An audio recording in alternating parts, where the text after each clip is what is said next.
సందర్భంగా పోలీసు వారు ప్రజలకు హెచ్చరికలు చెప్తున్నాము. ఈ ప్రజలు ఈ బాణసంచ కొనుక్కుండే షాపులు లైసెన్స్ హోల్డర్ షాపు దగ్గరే కొనవాలి. ఎవరైనా సరే అక్రమంగా బాణసంచ నిల్వలు పెట్టి అమ్మడము కానీ అటువంటి వాళ్ళపైన పోలీసులు కేసులు కట్టి వాళ్ళని అరెస్ట్ చేసి కోర్టుకు పంపిస్తాం. రెండవది బాణసంచ ప్రజలు కొనుక్కున్న షాపులు నిర్వహించే వాళ్ళు అక్కడ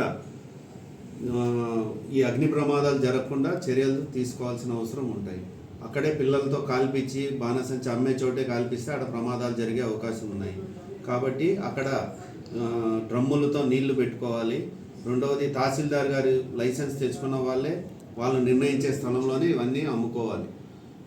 చాగల్మరి మండలము, దొన్నిపాడు, ఉయ్యాలవాడ, ఆలగడ్డ రూరల్ మండలం పరిధిలో పోలీసు వారు మీకందరికీ ప్రజలను కోరేది ఏమి అంటే ఈ లైసెన్స్డ్ షాపుల్లో ఉన్న చోట కొని ఎవరన్నా సరే లైసెన్స్ లేని వాళ్ళ దగ్గర మీకు అమ్ముతున్నారని తెలిపి మాకు చెప్తే వాటిపైన కేసులు కట్టి చర్యలు తీసుకుంటాము.